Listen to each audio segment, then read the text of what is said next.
Welcome back to our YouTube channel. And I have to ask you, what is the collective noun for a group of toads? Ga-rumph with the little fat toad one day, ga-rumph with the little fat toad.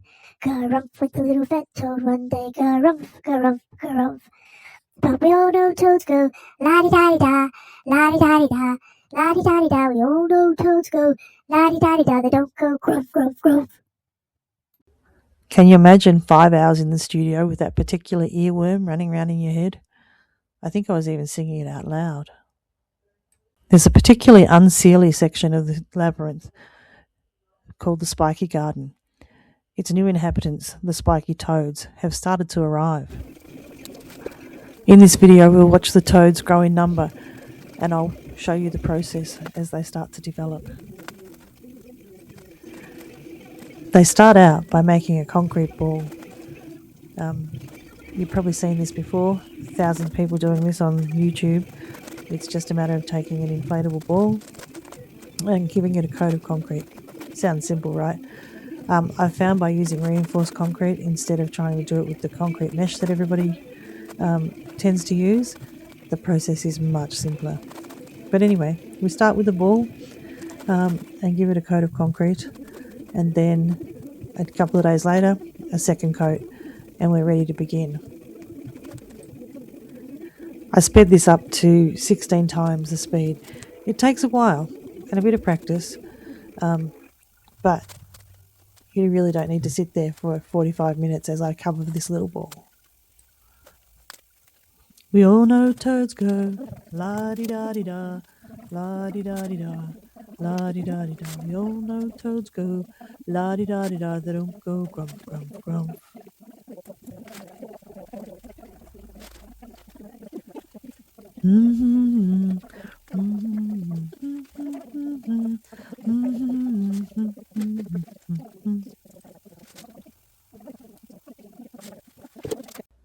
For a bigger toad, you start with a bigger ball, but the principle is exactly the same.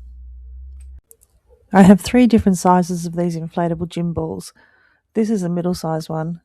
The toad on the back, big toad on the table behind me, is the smallest of the gym balls that I have, and I have one larger size, but I'm not sure that will be a toad.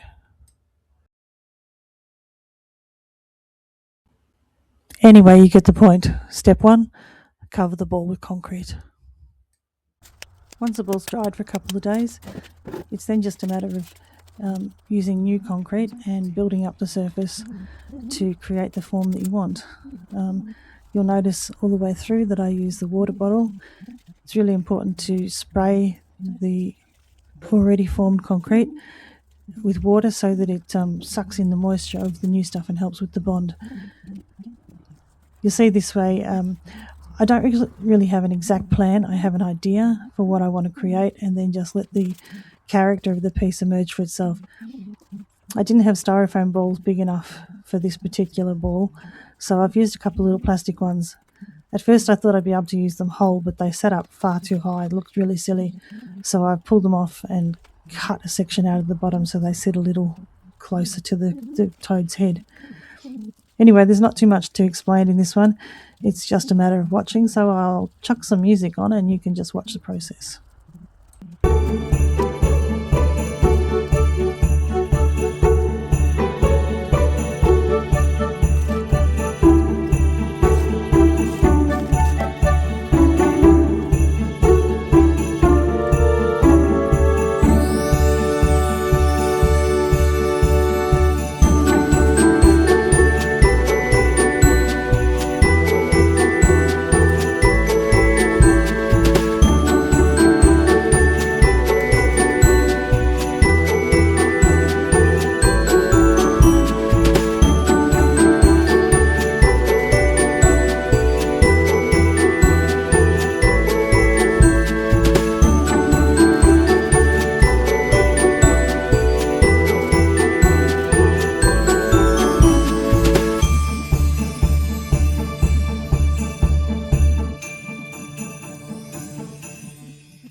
For the feet, I've just used a bit of the packing foam, that plasticky type of packing foam that you get around electrical products and stuff these days, and just roughly cut it to size.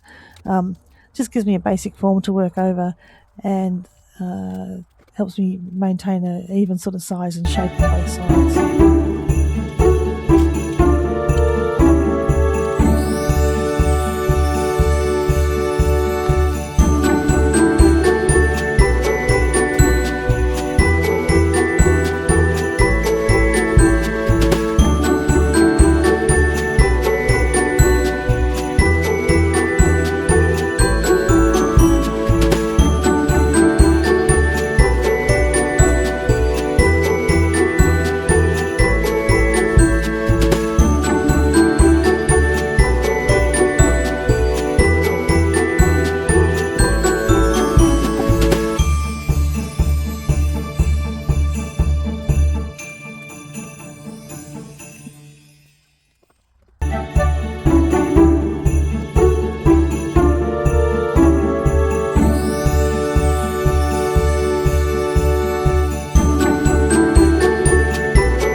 At that point, I ran out of concrete, so his big toes and other details will be finished with another batch.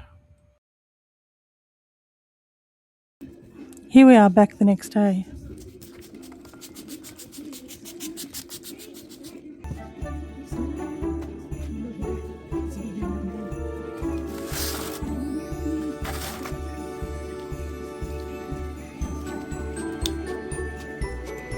One of the things I love about hand building with the concrete is that as I work, each character presents itself, and they're all a little different and all a little quirky.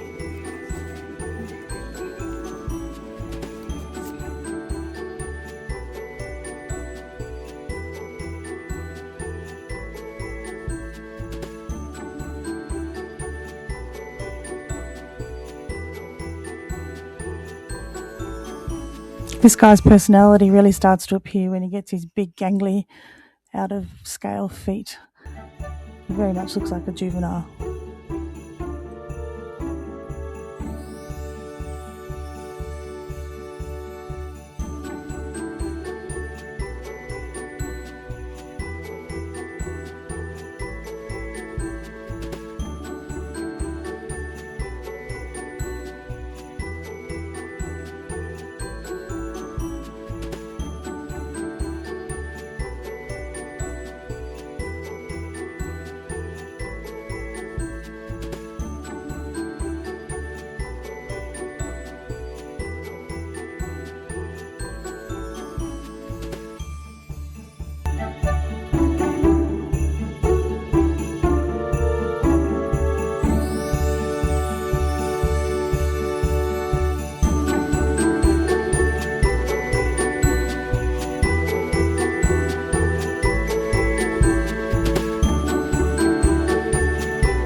always really loved frogs and toads. They have such gorgeous eyes and beautiful markings on their skin.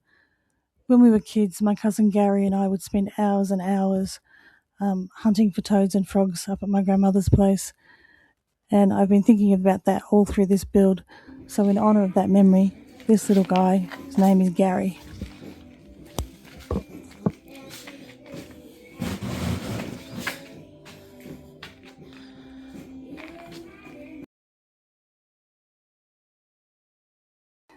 Gary needs to sit and cure for a few days. Then I'll come back to him with a final paint job.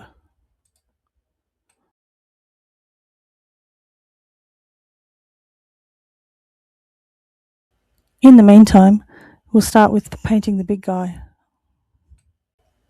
I'm always a little trepidatious when it comes to painting.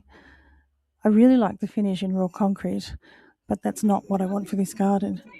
But the moment you go to paint, everything changes.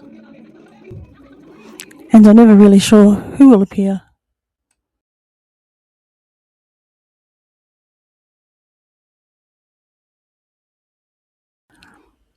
I mix my paint by using concrete oxides and white cement powder, mixed up to a painterly consistency, and then it sucks straight into the surface of the already dry concrete.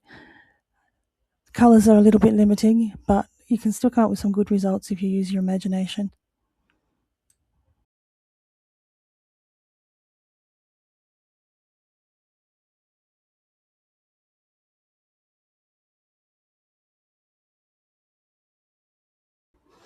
Once a creature has eyes, it really starts to come alive, although it took me a few attempts to get this guy's character quite right.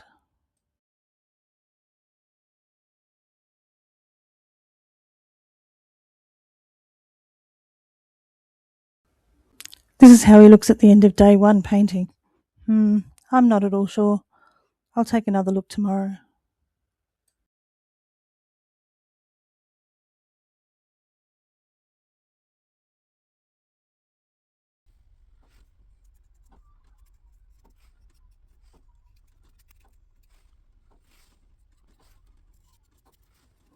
A few more dabs and dobs and highlights, and he's finally finished.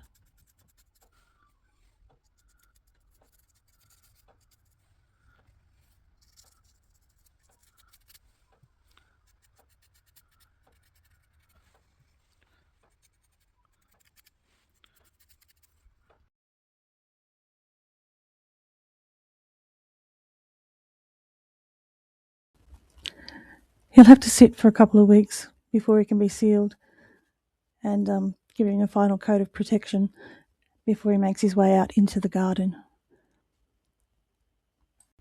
More toads of different sizes continue to emerge in the studio.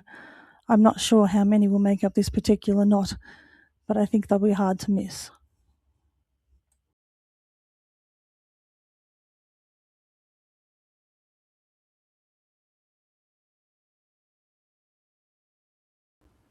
We are always busy, two old girls living our best lives through art and gardening. Thanks for sticking with us through our creative garden adventures. We'd really appreciate it if you could give us a like and subscribe. Thanks for watching. Tell all your friends, and we'll see you all in the next one. Bye for now.